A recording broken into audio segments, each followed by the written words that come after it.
Hi, this is Mark Arnold, and welcome to another episode of Fun Ideas Podcasts. And on today's show, we have a special guest. She has written a great book that I just got called Top of the Mountain, The Beatles at Shea Stadium, 1965. And there's her name down there. It is Laurie Jacobson. Welcome to the show. Thanks, Yay. Mark. No You made audience it. here. It's not Stu's show. Anyway, that's another connection we have. And before we go on, I was doing a little background about different things that I've discovered about you while I was doing a little research. I mean, you're in the Stu Show documentary, and I've been on Stu's show. I don't know if you've been on Stu's show, but he's done like 600 episodes. Yeah, he has. I believe I can't remember whether I shared an episode with my husband or I got one all by myself. Yeah, I'll have to go into the archives. I am a member, so I can Oh, around. So anyway, but I've been on 4 times. Ooh. But that's ooh, just well, I'll because I have to write all my discuss different that books. with. But you're here today to talk about the Beatles. But I found out you're married to John Provost, who is Timmy on Yeah. Lassie, Woo! and you've written a number of books, including one about that, Timmy's in the Well, which is a great book, Thank you. and I a love bunch it. of other stuff. So we can talk about all that stuff. The main thing I Great. wanted to start off with is tell me little bit about yourself and how you got into writing and all the interesting things about Hollywood. And Um, well, let's see. I moved to Hollywood in 1974. I was a huge fan of the golden age of Hollywood. And when I arrived in 74, I thought it was all over. Um, but I did have some amazing times there, which I'll preface with arriving there. The most exciting thing for me was like going to Schwab's drugstore and having a career lifetime waitress tell me I'm sitting in Clark Gable's favorite booth. That to me was, and how do you know that? I asked her and she said, because I waited on him every Wednesday when he came and said, so, to walk literally in the footsteps of history was thrilling for me. And I discovered that it was people like that, who held their job, maitre d's, the guards at the studio gates. Those kinds of people held their jobs for 40, 50 years. They met their wives there and their husbands. They brought their kids into the business. So it was an incredible family, and they had stories and no one had ever really gone to them before. So I just began collecting stories and uh, eventually wrote my first book, which was called Hollywood Heartbreak, mhm. and was immediately hired to write documentaries, which I lied and said I could do and learned on the job. And then I got hired by this fabulous producer named Jack Haley Jr., Mhm, son of the Tin Man. mhm, And he had just done That's Entertainment. mhm. So he knew everyone. And through him, I met everyone in Hollywood I ever wanted to meet, except for Fred Astaire, pretty Hmm, much. Yeah, he's the one that got away. hmm. But Van Johnson, Gene Kelly, Debbie Reynolds, you name it, they floated in and out of the office. Paul Newman kissed me. Oh yeah. Oh, Um, just a wonderful, wonderful adventure. And then, I wrote a lot about scandals and mysteries, and there were always ghost stories attached to untimely or tragic deaths. And I became an expert on ghosts in Hollywood, which is a whole nother path that was really exciting and scary and fun. And left Hollywood in 98, married John in 99, and moved to Northern California, where I have been ever since. very cool. Now, I was curious about a zillion different things that you said, so I'll just kind of ask random questions. Jack Haley Jr., did he also produce that series That's Hollywood as well, or just That's Center? Yes. Okay. Did you work on that? No, I Okay. worked on the one with, no, I think that was before I met him. Okay. And what's wrong with, I'm trying to remember the show that I met him on. I'll think of it in a minute. Okay. Did you work on any of the That's Entertainment movies, or did he only do the first one? I thought he did also the other two, but He did 1 and 2. okay. And 3 was done by someone else. Oh, okay. And that was, 2 was done before you worked with him too, probably, I'm sure. Yes. Yeah. Okay. All right. So I'm trying to figure out, where that came in. That's where questions came from. Now, as far as meeting everybody, what was everybody coming in for? I mean, obviously not to see you necessarily, but there's the famous Laurie Jacobson. She's come to Hollywood, and we're all greeting you with open arms. Anyway. Well, Jack was approached by every charity in Hollywood to do tributes, like Ginny Mancini, wife of Henry, had started a charity for big band singers because they had nothing. When they retired, there was no place for them to go, no funds for them to draw on. So she started something called the Society of Singers. And every year she tributed someone huge. Like the first person she did was Ella Fitzgerald, and her award was called the Ella. And and she'd get these amazing people to put on a show, and Jack and I would produce the video portion of the evening, and ballroom at the Beverly Hilton, fabulous gowns. We did Frank Sinatra's 75th birthday, and Frank and Ella got up on stage together and sang The Lady is a Tramp. And I really thought, if you take me now, God, I've seen it. This amazing, just amazing moments with him. Mm-hmm. And you said you were collecting little, snippets of your encounters and things like that.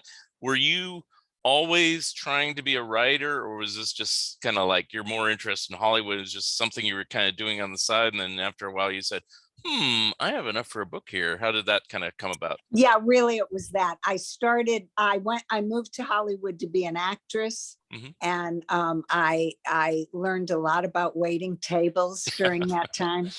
And then the stories, I would tell the stories that I learned to my friends at parties and stuff, and everyone was riveted. And I thought, maybe I should look into this. So, and actually, when I did my first book, I was doing a radio show, and I was telling a ghost story that was attached to one of the mysterious deaths, and someone called in and said, I love these ghost stories. I'm writing down everything that you say. And I thought, maybe I better do that. Yes. So one thing led to another and another. Okay. So you've done I think 3 or 4 Hollywood books. Is that correct? If I saw correctly on your website. 5. Oh, what am I missing? 5, including my husband's autobiography. Oh, well, yeah. Okay. So I'm thinking more of just the general covering little anecdote type stories, and one's about ghosts, one's about food or dining or something to that effect. Well, that one I'm not familiar with, so it's like and that's one of my favorites. Okay. It's called Dishing Hollywood, and we dish the dirt Oh, And then we that type of dish the dish. Okay. I had discovered new information about several mysteries that I had written about previously, and I was looking for a platform, a new way to introduce this information. And I thought, Last Suppers and famous, Last Suppers and favorite recipes of celebrities who Okay, that's what I was died thinking. Yeah. tragically, mysteriously. So you have the whole dish about the death or the mystery, and then there's a recipe attached to it. But I'm a terrible cook, and it is not a cookbook. Wow. Okay. That one I'll have to check out. Actually, all of them sound very interesting. So that's why I was like, oh, cool. And it's like I said, I didn't know all your books and I had to put two and two together. That's why I do research ahead of time. So I can kind of go, oh, this is who I'm talking to.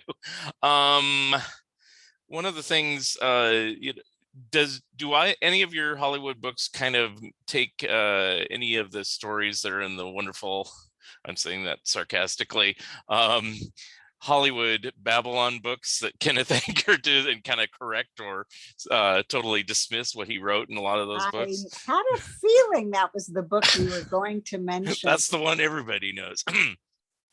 Yes, and he made up a lot of stuff. Yep. And some of it was just terrible. So disparaging of people. And so, yeah, one of my favorite, well, actually my two favorites to correct in his book were two actresses, Lupe Velez, whom he said took an overdose of barbiturates, which upset her stomach. And as she was running to the bathroom, she tripped and fell headfirst into the toilet, knocking herself out and drowning. Okay. And she had a wonderful career and was immensely popular. And to have that as her legacy, which was not what happened, I just had to correct that. And the other was Carol Landis, who, she was va-va-va-voom. I think Esther Williams, the swimming star, said Carol was so stacked she didn't know how she stood up without falling forward. But Carol, she was used and abused by Hollywood and married 6 times. And the last person to use and abuse her was Rex Harrison, who lied and said he would leave his wife for her, but honestly had no intention of doing that. And when he finally told her that over a late night supper, which I have the recipe for, she became hysterical. And what I think really happened is that he gave her a sedative. I think he put a sedative in her drink, and she passed out, during which time he removed everything of his from her house and left it in a suitcase at the back of her house for a friend to pick up, and went running home like the cowardly dog that he was. And when Carol awoke and saw all of that, she took the remainder of the pills that he had left in the house. It was Seconal, and Seconal was tasteless, and it led to it being remanufactured with a terrible bitter taste, because that was a Mickey Finn. What people drop that in people's drinks in bars, and unknowingly. So that led to that drug being mixed with a terrible taste, so that could never happen to people again. But anyway, it was a terrible legacy for both of those women. And Carol, went overseas and entertained the troops, and suffered from a malaria-like disease for the rest of her brief life because of that. So, hey, she deserved better than she got. Now, I don't know if that's why you decided to become an historian, basically, from that. But for me, yeah, I have those Hollywood Babylon books, and I first saw them when I was a kid. So I thought, whatever's in a book must be true. Right. And then slowly over time, as things cropped up, it's like, oh, that's not true. That's not true. And then, people came, once the internet came along, people formally would announce that book is completely false and stuff like that. And so, as an historian myself, I do more things about animation and stuff like that. So I get a little bit of a gratitude when I find something. I don't intentionally try to find something, but that has been known as this is the way the story goes. And then you find out all this documentation that says either it completely was different or was just not quite as how it's been reported all these years. Do you get some sort of satisfaction like I do from that when you discover some new information? Absolutely. Absolutely. I love pulling back the veil, and revealing what really happened. Mm-hmm. I had a wonderful uncle who moved to Los Angeles in 1915. Mm-hmm. And he told me that the smell of the orange groves and the citrus trees at that time was just so amazing, and that he could see the sets to D.W. Griffith's Intolerance from anywhere in the city. And I'm like, Uncle Harry, what? And he worked for Luella Parsons. Mm-hmm. So he cleared up a lot of misinformation for me. He would make me do the work, go look in the newspaper and see what that said, and then come to me and I'll tell you what really happened. So I guess he really made me into the investigative reporter that I became. Mm-hmm. Now, you mentioned documentaries also, and I'll mention a couple because I know I've seen some of these. Like one of them is the 20th anniversary of Mary Tyler Moore. I love that show. So it's like, and I know I watched it, but I had no idea you were involved with it. How did things like that come about? That was my dream job. That was with Jack Haley Jr. They came to Jack and asked him to produce it. And I like to say, whip me, beat me, make me watch every Mary Tyler Moore episode ever made.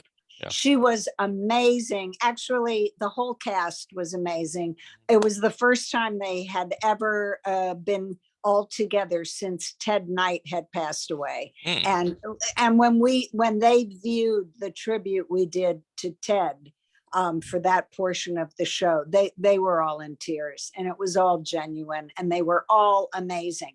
And here's a story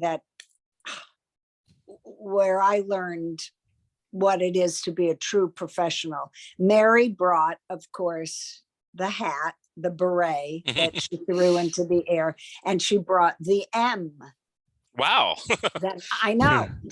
So she used those in the opening. Mm-hmm. And we were, and after several days of filming, we were down to the closing, and we were shooting it at Jack's house because we wanted it a living room, comfortable situation. So she was the only one in the cast that was left. And this prop guy, was hanging Mary was getting dressed for the closing, and this prop guy was hanging the M, and he dropped it. Okay, now let me just say that Mary had put it up for auction once for a charity, and her husband paid 10 grand a long time ago to get it back. Wow. So it had been around, and it broke into like 20 pieces. Ooh. And we all were just frozen. We didn't know what to do. And we knew that if we told her, we wouldn't get the last shot, so it was one of those horrible moments where we all had to lie to Mary Tyler Moore, and this prop guy glued it back together, and Oh my God. it was horrible. And from the distance of the camera, you couldn't tell that it was broken. But the moment she came out to shoot the last scene, she knew, she saw it, she knew immediately. And, she gasped. And then we all felt hideously guilty for being in on keeping it from her. And she turned around and said, "Excuse me." And she walked back to her changing room, and she came out 20 minutes later, completely in control, and said, "Let's get the last shot." Oh, wow. And she never yelled. She never, if she shed a tear, we didn't see it. Yeah. She just waited in that room until she got her composure back. And we all just thought she was a goddess. Yeah. So, I mean, this is probably the oddest question to ask out of that, but I never thought about it, what it was made out of. What was the M made out of? Is it plaster or ceramic? Yes, or what? plaster. Okay. Oh, okay. All right. I never thought about it. I thought it might be wood or something. I don't it's like, if only it had been wood. Yeah. Yeah. Still might have broken, but anyway, so I guess after it was all said and done, it was tossed out, I guess. You know what? I don't know. Oh boy. Actually, it would have been funny if Mary said, "I hate this." No. Anyway. The thing that marvels me about Mary Tyler Moore's cast, other than Ted Knight, is I think that they're the longest surviving cast without anybody else passing away. I think it was like 45 years before somebody else passed away. If you go from like the beginning of the series in 1970 to when Mary passed, and then unfortunately everybody else is gone in the succeeding years. But I mean, I think that's some sort of a record for like an all adult cast who had already been experienced by that point, to last that long, most of them well into their 90s and stuff like that. Yeah. Yeah, they were just lovely people, and they genuinely adored one another. Yeah. And I think later Oprah Winfrey got them all together at least one more time. And then I think for Hot in Cleveland, they got most of them together again and stuff like that. So, yeah, you could tell that they were all good friends, and it's a tie. It depends on my mood. There's 3 series that I will always say are my favorites, and it's always a tie which one. I'll either say Mary Tyler Moore, Bob Newhart show, or Rocky and Bullwinkle. And they all have connections in some way, which is really odd.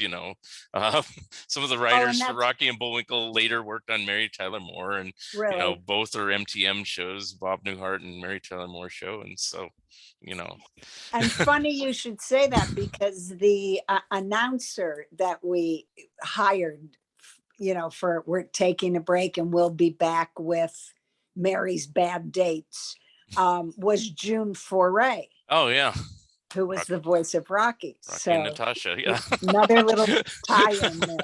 It's amazing. But anyway, so when I saw that, I go, "Oh my God, she's done everything that I like." Another show that I probably saw, I know I saw, but I didn't know you were involved, is A Salute to Funny Women on TV. Oh, yeah. Tell me a little bit about that and how you got the different people for that. Again, a Jack Haley production, and I got to meet Gail Storm that night, which, that was one of my earliest television memories, besides I Love Lucy, of course, but My Little Margie. And most of your listeners are going, who, what? But she was just awesome. So that was also thrilling, because we screened it in a theater in Beverly Hills that night, and all the women that we included in the 90-minute special were invited, and it was super. then the third one I think I've seen is the Warner Brothers Studio Rededication Party, or at least I've heard about it. I'm not sure if I've seen it, but to explain what it was and what was involved in that one. And again, Jack Haley. yeah, well, it was produced by three people: Steven Spielberg, David Wolper, who produced a million things, including the '84 Olympics, and Jack. We did the video portion. So doing the research, and I mean, Jack had an incredible memory. Like, he remembered trailers. He had Warner Brothers sending us stuff that they had never transferred, that hadn't been viewed since they were made and used, So, to see everything Jimmy Cagney ever made, it just, I mean, the things I got to see and, record for my own library, by the way, was just, the research was just incredible. And then it was because they had changed, at one point they had changed the name to the Burbank Studios, and they were rededicating it as the Warner Brothers Studios. And so they invited everyone that they could think of who had ever worked at Warner Brothers. Wow. And I remember, of course, that Reagan was there, and he had already been president and was no longer, but the Secret Service still had to come. Oh yeah. And it was, so they had these trams that traveled down the back streets of the studio, New York Street, and and then like, you'd turn the corner and there would be a silent screen director with a megaphone and 60 Busby Berkeley girls, doing these incredible numbers. Then you'd turn down New York Street and there'd be gangsters shooting it out. And then you'd turn, it was just unbelievable.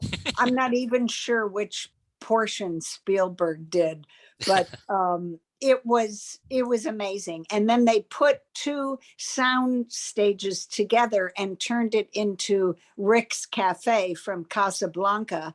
And the black guy at the piano was Quincy Jones, and girls dropping from the ceiling on ropes. And, Jack Nicholson's table has marijuana smoke hanging over it. And, it was just one of the best nights I ever had in my life. And there were so many celebrities there that, I could have either stood there frozen, staring at everyone, or, I'm during the cocktail portion was the only time we weren't seated. So that was your time to talk to somebody if you wanted to. And I desperately wanted to meet Eve Arden and Ann Sothern. Wow. Because like, I'm the yakety best friend type, if I had achieved what I wanted to in as an actress, I would have been the gum chewing best friend. And those two ladies were, the smart aleck, loved them, So Eve Arden was very ill at the time. It was probably the last time she went to something. And she was leaving early, and my friend said, that's her. So I went running over to her and just like spilled my guts. Oh, Miss Arden, I love everything I've seen everything you've ever done. You influenced me. And I just babbled on, and she just looked at me and said, could you sing that? And that was my moment with her. And then I sat with Ann Sothern for probably 45 minutes while she regaled me with stories. And then it was dinner. But it was an amazing night. And still no Fred. And still no press. He was at MGM. I know, that's true. And RKO Damn. and stuff like that. I know that, but it's just amazing. Anybody else you never met that you wanted to, that obviously you could have at one point, or is it just Fred Astaire that, just out of He's the curiosity? big standout for me Yeah, because I yeah. really adored him. Did you even meet Ginger? I did. Oh, very good. I did. I got to do a tribute to her. And actually it influenced my wedding. It was an Oscar night, and there was a private party and Jimmy Stewart and Ginger Rogers were the special guests. Mhm. And we did this montage of Ginger to oh no, to wait a minute. Oh my God, help me. I hate being put on the spot. To this glorious song that I had played at my wedding. Johnny Crawford, do you remember Johnny Crawford from the Riflemen? Mhm. Johnny Crawford had a great 1929 jazz band, and he played at my wedding and sang The Way You Look Tonight, which was a big Fred and Ginger number. Right. And that was the song we used for the montage of Ginger. And then years later, when I got married to John, I said, I need to use that song as the first song Mr. and Mrs. Provost danced to. So, well, since you brought him up again, how did you meet John, and what was he like back then, I guess, that attracted you to him? I was at an autograph show. Now they are called Comic Cons, but in the 90s, they were just beginning and they were called autograph shows. And he was there, and he was sitting next to Stanley Livingston from My Three Sons. Yep. So I knew Stan, and during a slow period of the show, I went over to say hello to Stan, and found out later that John was kicking Stan under the table for an introduction. And so he was cute as could be, and he came over that evening. And for a few decades, I have been working on a book on the history of the Sunset Strip, and John went to all the places in the 60s that I wanted to go to. So I had photos of them on the outside, but he was on the inside, So I was, I had all these old LA Free Press newspapers, which they used to hand out. And it had all the ads of who was appearing at what club. And we just had the best time looking at that stuff and talking about all that stuff. And he lived in Santa Rosa and I lived in LA. And when he got home, he wrote me a lovely note that said it felt like two old friends were together that night, and that was really special, and he really wanted to get to know me better. And did I feel the same way? And after 20 years of dating in LA, no one had ever asked for a semi-commitment like that, where I had to say, yes, I feel the same way. So yeah, I've met John a few times at autographs show, but that didn't happen with me. No, just kidding. Anyway. He is a ton of fun. He is mischievous like Timmy. And he is incredibly sweet and thoughtful. And we love music. We had so much in common. So he's a blast. That's cool. I'm very glad you're connected to him. One thing I like that I always mention, I think I mentioned it to him when I saw him one time. I like those 3 Dexter Riley films that were made for Disney that Kurt Russell, but he's in the first one. He's in the computer wore tennis shoes, and he's like, yeah, I did that, rolling his eyes, but it's like, it's like, I thought it was kind of cool that he was still doing things after he grew up, because of course I first saw him as Timmy, like a lot of people had, and I think it were reruns then. I hate to say I'm a little bit younger, but it's like, but I didn't know any difference because I just like Lassie when I was a little kid, and it's like I didn't care if it was Timmy or whatever the original one was. I can't think of the original actor who played on the Lassie show, and I think Tommy Reddick. Tommy Reddick. Yeah, I was gonna say Timmy or Tommy, but it's like anyway. And then by the time I was a kid, they had the stories where he wasn't even owned by a family anymore. It was like a ranger taking him around. This is like early 70s. Yeah. So John thought that was a big mistake. Yeah. He thought they should have given the dog to a girl. Right. Yeah, I prefer the ones with Timmy mainly because those are the ones and the ones with Tommy Reddick, I've seen later as an adult, and I go, those are good too. I didn't watch them as a kid much because Tommy was a wonderful actor. Yeah. He really was. And you can see him in River of No Return with Robert Mitchum and Marilyn Monroe. Yeah. But Tommy, like John, was really short. And even though I really think Tommy was one of the best actors of his generation, there's not a lot you can do when you're 5'4" and you're trying to be a leading man.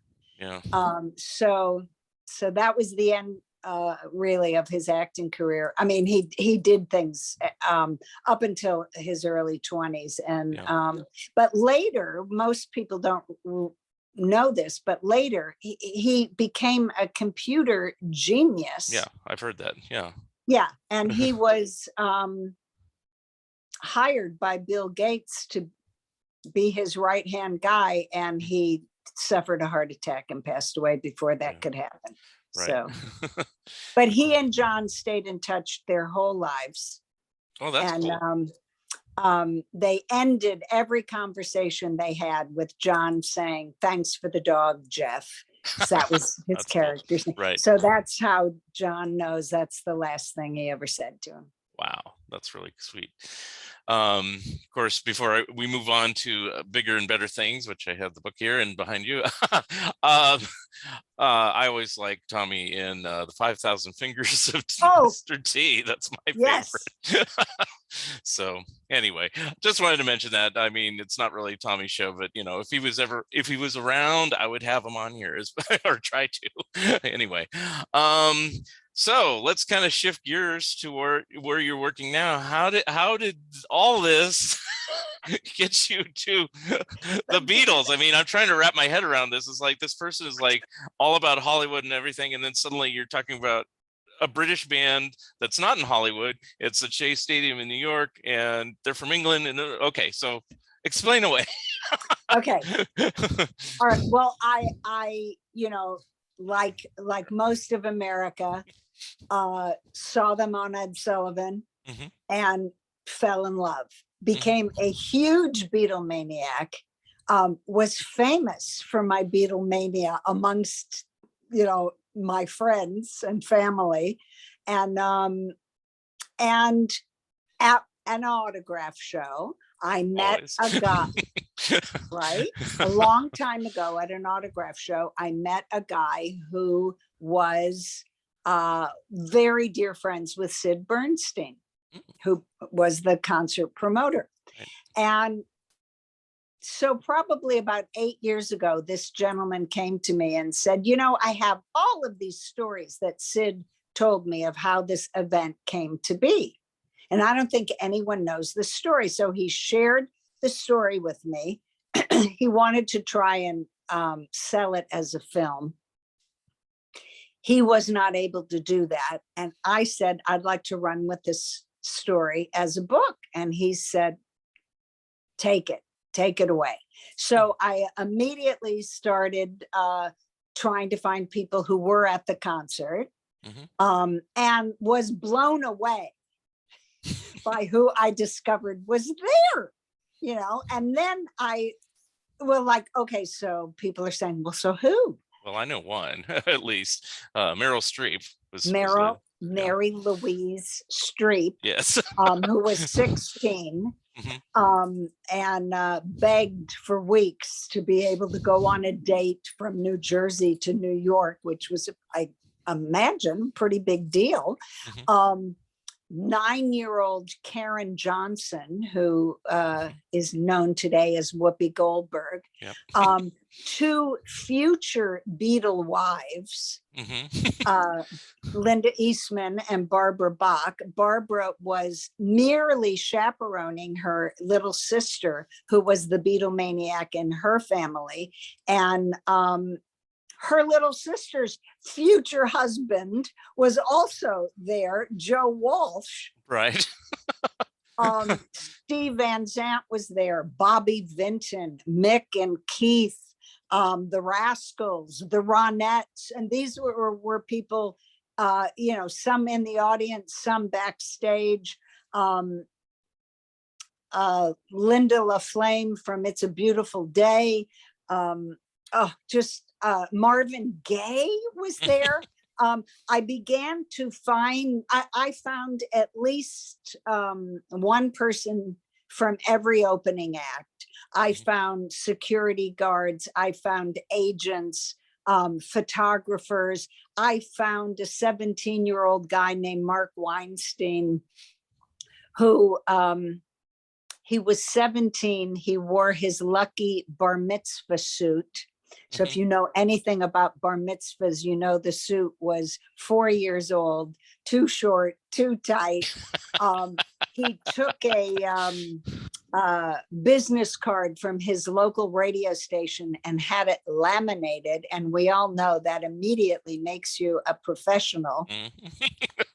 And he had a really nice camera. And he said, I'm getting on that field if it's the last thing that I do.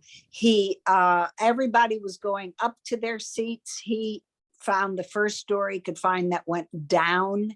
He's in the bowels of Shea Stadium. He's trying every door as he comes to it. They're all locked. He finds one that's unlocked. He opens it and it's filled with New York City cops. Ooh. And he was like, oh, geez, if I run, I'm done. So he strode in with confidence. He faked a British accent. He said he was a friend of George Harrison's and he had gotten separated from the group and he's supposed to be on the field taking pictures. Could they lead him out there? And, we knew so little about British people at that time that I think they took one look at that ridiculous suit and thought, oh yeah, he's British. And they walked him right out onto the field. Wow. Where he stood between Brian Epstein and Murray the K and Ed Sullivan. And nobody said, kid, what are you doing out here? I guess they saw that laminated card and thought, oh yeah. Is he on the film? I mean, I've seen the Shea Stadium film. No. He? Oh, okay. No. I've seen one UPI photo with him in it. And it's, even though it's a pullback, you can see how short his pants are. And I could tell it was him. And he took 60 photos from the edge of the stage and allowed me to use all of them, one of which is the cover of the book. Yeah. Which I'll show again. Yeah, there it is. Yes, and it's the second to last photo that he took. John kind of went nutty, he knew that nobody could hear them, nobody could see them. He was going to the microphone to introduce the next song, and he was just speaking gobbledygook because he knew no one could hear. And when he played the last song, I'm Down, he put down his guitar and played the organ, which was very unusual for him. And he felt awkward without the guitar. And he just started going nuts on the organ, playing it with his elbow, playing nothing. And George was trying to stay serious. And he finally just completely cracked up. Right. And Mark was there at the moment George came over to the organ laughing hysterically and John laughing hysterically. And to me, it is the pinnacle uh, of their rock and roll experience. Yeah, I'll agree. The fun, it was when it was all still fun. And the top of the mountain comes from a quote of John's to Sid Bernstein several years later. They were together at a reggae concert, and they were reminiscing about the Shea concert. And John said, I saw the top of the mountain on that incredible night. And I really do think you can see it on their faces when they walk out onto the field. They are blown away.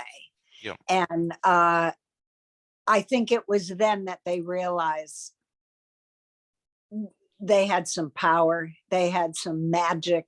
Yeah. I mean, it couldn't get bigger than that unless they shot him off into space and they performed on the moon or something. That would be bigger than Shea Stadium at that point, but they're pretty much done by this, that point in the 60s. But I unfortunately missed their whole live career because it was born in December of 66. So they're preparing Sgt. Pepper and stuff like that. I'm a huge Beatle fan too, but I became a Beatle fan in the late 70s. So I never saw the Shea Stadium film until they did the anthology series where they did show bits of it, and that's when I see, Lennon going with his elbows and everything like that. And, they're all saying the various comments, like Ringo says, there was the night John went mad, and he said, I don't mean mentally ill, but, just, having tons of fun. I think that they realized we can have a little fun with this and not just play our things, bow and all that stuff. Right. So, and years later, when Ron Howard put out his 8 Days a Week film in the theaters, which I hate to say, they didn't put it on the DVD as well, is like they had the full film. So that was when I saw the film. Yes, that was so thrilling. I wished they'd, I'd love to have seen the opening acts too, since I interviewed many of them, but they just showed the Beatles performance, which was awesome. I don't know why Apple holds on to that so preciously. Maybe I know why. Maybe I know why, because most of the music was redubbed, looped. The Beatles came into the studio and re-recorded some of the music because the recording was terrible. The sound was, that's the thing about this concert. It changed everything. And the first thing it changed was technology. They woke up the next morning and said, this is the future, and we are completely unprepared. Their speakers were crap. Well, they went through the baseball PA, which is just done for announcing, they said. So, I get it, Yeah, and they had taped a second microphone to those microphones. But the screaming was so overwhelming, and the shape of Shea Stadium made the sound come down directly onto the field. So there were people I interviewed that suffered permanent hearing damage that night. It was so intense. Wow. I believe it, because I mean, even the screaming alone, is, they said it was like a jet airline engine or something to that effect. It was the amount of decibels. It's like, wow. So maybe that's why they don't put that out there or release the whole concert. Maybe because, visually it's true, but audio wise, it's a little cheating. Maybe. Although I've kind of realized, being a Beatle fan all these years, they like to piecemeal out stuff, like, well, we didn't make it for the 50th anniversary, but maybe we'll put this out for the 60th anniversary, and so it's like, because just 2 years ago or 3 years ago or whatever, who would have thought that they would have put out all that Get Back, Let It Be material footage and stuff like that? That was, and like everything else, considered lost, or nobody had it, or somebody else had stolen it, and then they had to get it back. And, oh, it's not in good shape. It was only shot on 8mm, 16mm, whatever, and then now it's like gorgeous, beautiful 4K quality on Disney Plus, so it's like, it always amazes me that they kind of hype it up as like, oh, I mean, you probably remember this years ago. Oh, none of the outtakes that we did were any good. We did, it's like, it was just crap. Who wants to hear alternate takes of things, and those unreleased recordings. Yeah, I think we did one or two songs. It turns out they did about a half dozen at least, or a dozen, of unreleased stuff that isn't that bad. And, of course, they're going to do a revolver set, so coming out later this year. So it's still happening. So and that was the shame of the editing of the footage for Shea, because they threw away so much. No one thought to save it. Yeah. None of the people that, it was just a small group of people working on the editing, and what they cut away was thrown away. No one kept it. And it's, it clearly never surfaced. So right. it was, I know that is just, oh. Now, you revealed that you did not attend this concert, but did you see the Beatles at all? Okay, yeah. When was that? I saw them in '66 in St. Louis, where I'm from. All right. At least you got to see him. I didn't. I did. But how was that performance? It was super. I think we sat at first base, so we were, they were still at second base, so that was a direct line down to them. It was a hot, humid August night with thunder showers predicted, so they had a tarp over them, so when they played their electric guitars, they weren't all killed. Right. And they let the Beatles go on first because it was definitely going to rain.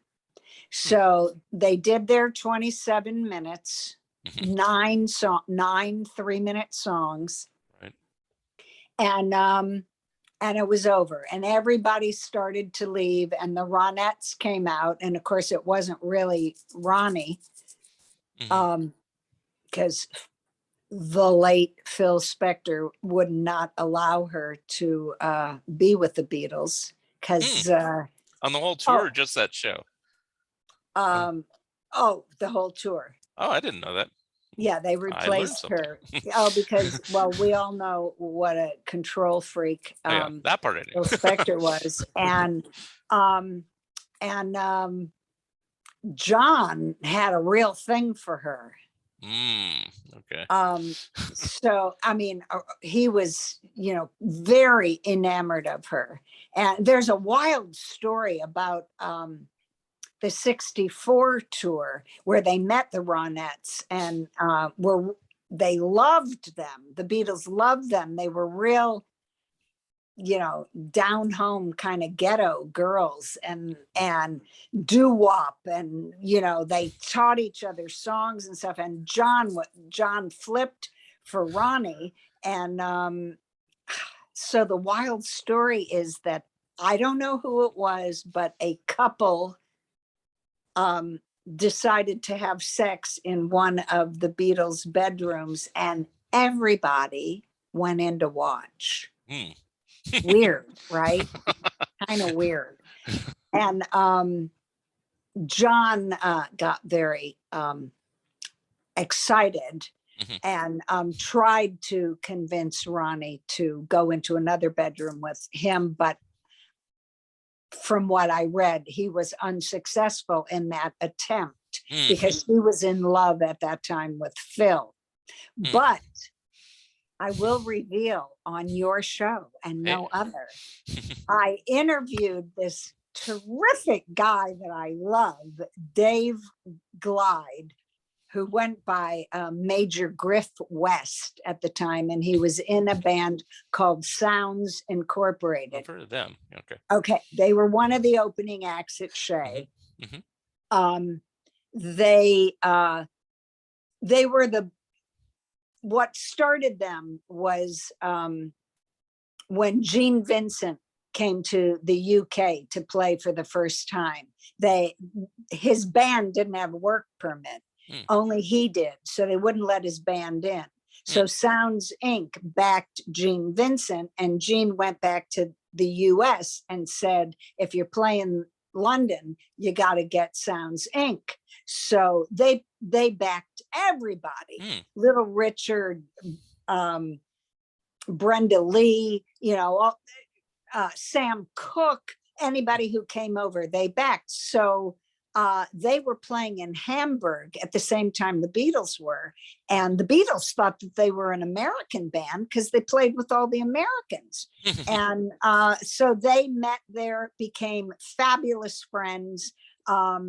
When they came back to the UK, they said, you got to meet Brian Epstein. And they did, and they signed with him.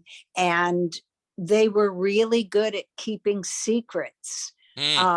Which made them the Beatles had been betrayed by limousine drivers and other opening acts that sold stories to the press. But Sounds Inc. could be trusted not to do that. So they opened for the Beatles all the time and kept all the secrets. And until now, when Dave Glide spilled secrets to me, and he said it was George who succeeded with Ronnie Spector and caught a case of the crabs. Okay, you've heard it here first. And George had to delay going home a week and convince Dave to stay with him in New York till his little illness had passed and he could go back home to Patty Boyd without her finding out. So, folks, you heard it here first. Now I'm wondering, since he wrote that song "Try Some, Buy Some" for Ronnie, and she recorded it on Apple. Is that something to do about that? And then he recorded it himself for Living in the Material World. So, interest. Right. I'm gonna have to read the lyrics again on that. Wow, that makes a different tone to that song. Anyway, oh boy. So there's so much more in the book than simply the concert. People think, how can you write a whole book about a concert? Well, it's an important concert. I mean, the only other one I would say of Beatles concerts to write a book about, and they have been, is the initial appearance on the Ed Sullivan Show. It's like that was significant as well. I mean, one could argue you could write one about every concert, but it's like I don't know how significant, say, the one you saw was compared to all the others that weren't as important as those two. I mean, the only one I can think of on the 66 tour that's truly important in the US at least would be the Candlestick Park, just because it's the final one, and but that tour is more known for the Philippines and the Japanese legs, where things were either nasty or just somewhat different with quieted crowds and things like that. So it's like, and they were tired of playing by then. They wanted out. They wanted to go into the studio, where eventually they finally got there and were recording music that would have been really difficult to play live, I think. Right. Yeah. And on the tour that you saw, they didn't play anything from Revolver. I think the closest would be Paperback Writer was, single of that year, but nothing off the Revolver album, which is in release. It's kind of interesting. But there's lots of sound effects. I could see him trying to do Tomorrow Never Knows on stage. One question about that I didn't ask, could you hear them? I mean, or was the screams Yes. deafening? Oh, okay. So, There was screaming.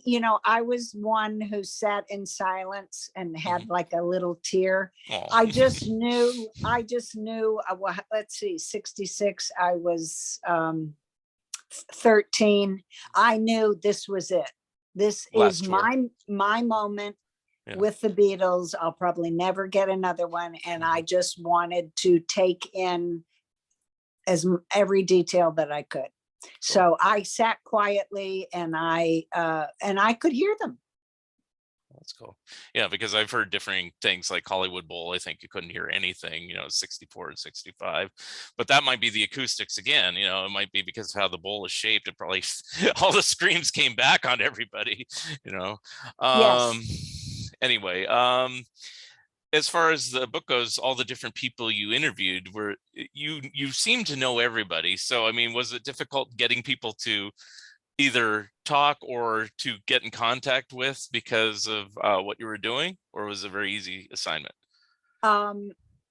Mostly it was easy. One person I really wanted to get turned me down. And that is Jeffrey Katzenberg, who is one of the heads of DreamWorks. He was 15 and he was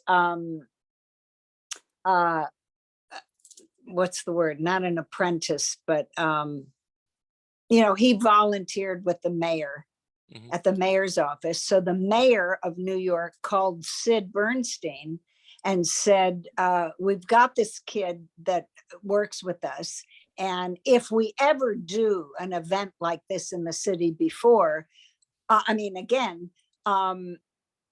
we'd love for him to shadow you at the event so that he'll have some knowledge of how to do another event of this size.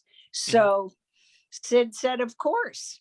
And so Jeffrey Katzenberg was there shadowing Sid for the entire concert. And I wanted him to tell me about it, but he didn't want to talk about it. So interesting. Too bad.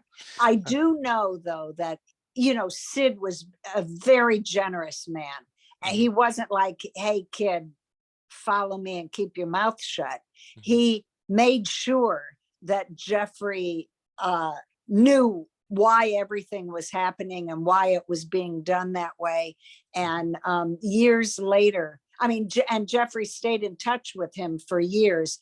And another gentleman that I interviewed in the book was traveling with Sid and was in Sid's hotel room when Jeffrey happened to call. And when this other guy picked up the phone, Jeffrey said, "Is the nicest man in show business there?" So apparently he had a wonderful experience with him that he wouldn't tell me about. So I couldn't get to him, and I couldn't get to Mick Jagger. Oh, yeah. I didn't even try to get to Keith Richards, but I couldn't get to Mick. Oh, well. Yeah, so that was it. But you got Whoopi, I saw. I did. Joe Walsh. I'm trying to think all the different people. I'm going to have to flip through the book again, and I need to read it closer, but I figured, I have the book, I can read it all the time. But one thing I was going to ask also is, and this is just my own curiosity, the next year they performed at Shea Stadium again, but not much is like written about or documented. In fact, many people say it kind of blurs together. Why do you think that is or was? It was for one big reason. Between the two concerts, John Lennon's quote, taken out of context, that we're more popular than Jesus now, became a worldwide event. And I remember even in 66 in St. Louis, it's in the book, I saved it, they were handing out leaflets with that written on the front and saying how disgusting it was. And, so when that was publicized, particularly in the US, And particularly in the South, they had bonfires where they said, bring your Beatle albums here and burn them, and they're the devil, and blah, blah, blah. And so that was a big turning point. And for that reason, the 66 concert did not even sell out. Yeah. The 65 concert sold out and then some. And the Beatles don't even remember doing it twice. Right. Yeah, that's where I learned it from in the anthology again. I think it's like, I didn't even know I think it was Ringo. I don't remember us playing there twice. It's like, now, it was George. It's George, you said. Okay, yeah. But I did speak to John Sebastian, who was at the 66 concert, and he couldn't tell the difference. He thought, I'm experiencing Beatlemania, because the people that were there were thrilled, were screaming, were excited. The Beatles put on a great show, as they always did. Yeah. And, he got to go down into the dressing room area where George was making fun of him, of John Lennon and John Sebastian, because George accused John Lennon of copying Sebastian. Oh, you've got the wire rims. Oh, you've got the mutton chop sideburns. He's your idol, isn't he? And, so and Sebastian said it was a really, really fun moment. No, I noticed you had a big, lengthy page in your book, as far as his memories and everything. Yeah. Sebastian told me this incredible story, but it was from 66. And I thought, oh, darn, I can't use it. And then I thought, the hell with it. I'm using it. No, I think it was good to include it, because, yes, it says 65 right on the cover, but it's like, it's still Shea Stadium. I think the location venue is just as important as what year it was. And if everybody blurs it together, why not you?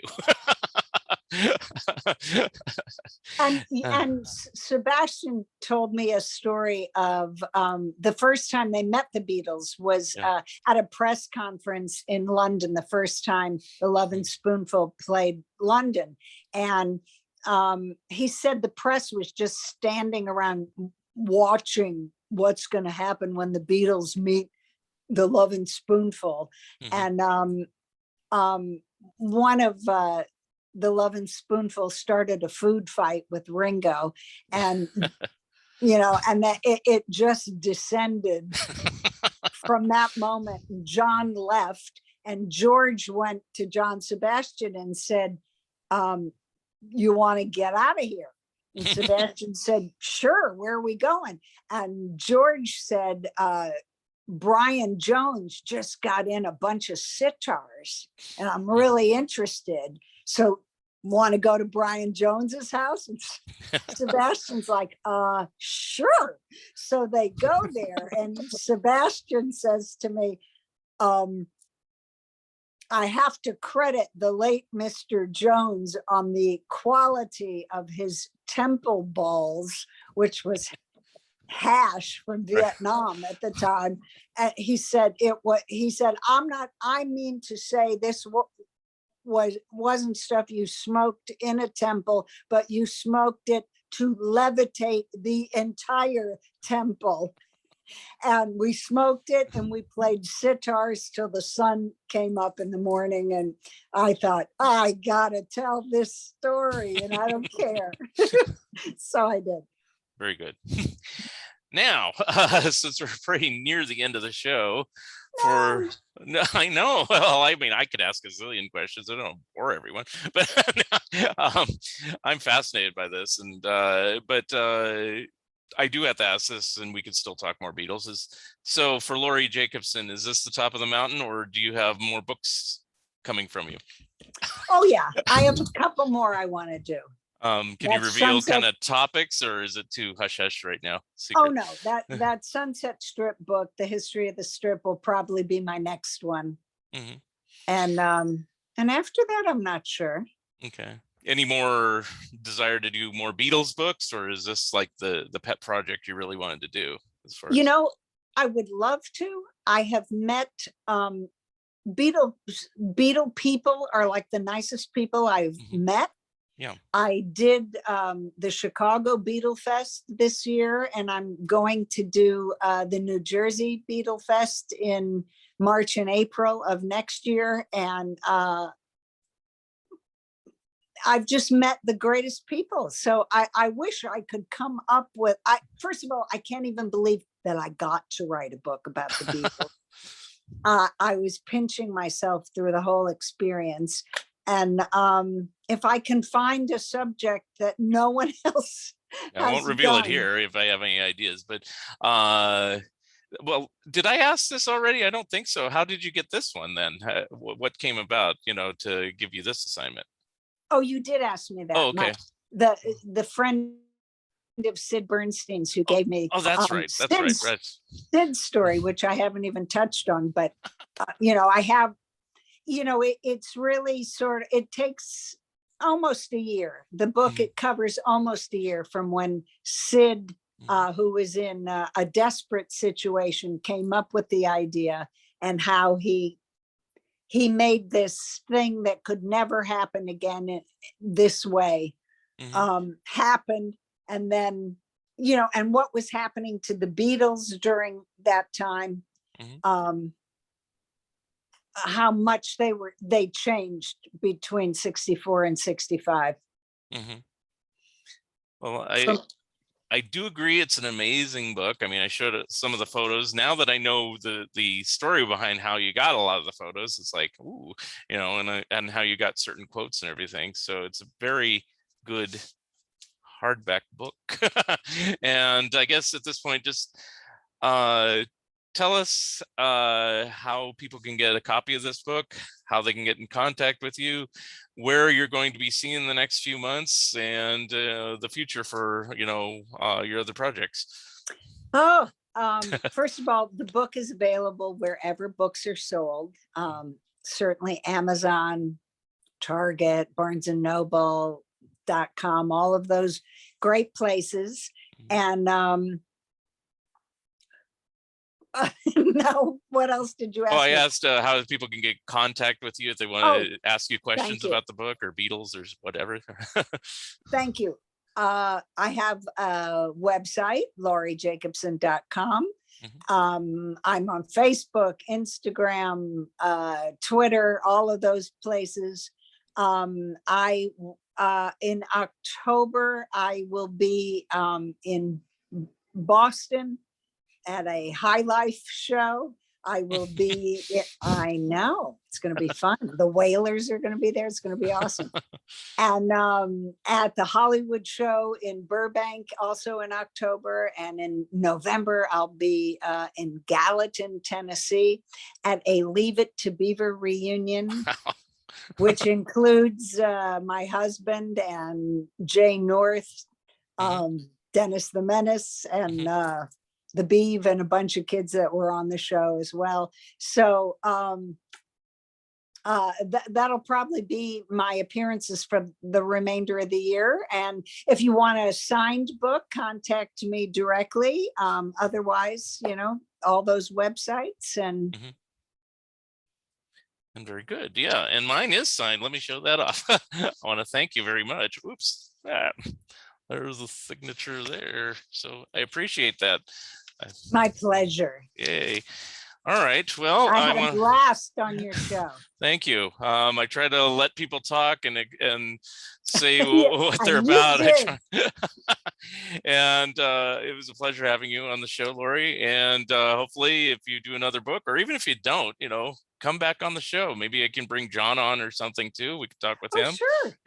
And I mentioned Charles Rosenay. We're working on a Monkeys book, and John agreed to work with us on that, and you agreed to help us out with that. So I hope that turns out well with everyone. And we were friends with Davey, and John knew him from back in the day, but at autograph shows, we got reunited. And that's one of the best things about those shows. Yep. Seeing people you haven't seen for years. And when you're working, it's hard to find free time to be with them. But, as adults, you have that bond. They were all in that same fraternity. And he was a spectacular person, and I adored him. Mm-hmm. So I just threw that in there. Yeah. Well, I'll just say on my end, I did meet all the monkeys separately and together over the years. Never saw all four together at once, different combinations of three. And I don't know if you were there. I was there at one of the last autograph shows that Davey did in 2012 in Hollywood. And it was like 2 weeks before he passed. And I always tell this story, but I'll tell it to you. You probably haven't heard. Is if somebody had a bet as to who would pass away by the end of this month, I wouldn't have bet on Davey at all. He was so young, and it's like people like Martin Landau were there, and he was not doing too well. And Carla Lemley, who was 105 then, was there, and both of them lived for a few years afterwards. And it's like Davey, it's like he was singing and laughing. Somebody handed him a guitar, and he was strumming and singing, and it was just wonderful. And it's like, Yes, I booked him there because I book celebrities at these kind of events. And the first one I booked him at was very close to his house. And he came home and said, I got to meet Patty Duke and Karen Valentine. And he was like a kid, Yeah. And after that, he said, yes, I'll do more. And yes, that was the Hollywood show was his last show. And, I just wish he hadn't married that last time. That's all I'll say there. Oh, we'll save that for the next show. For the next time. I want all the scandalous dirt next time. Actually, you did some good things on this one, so I appreciate it. Laurie, you're a great guest, and I'd love to have you back. And I guess I'll just wrap it up by saying thank you for being on the show, and thank you for watching. This has been another Fun Ideas podcast with Mark Arnold, and we'll see you next time.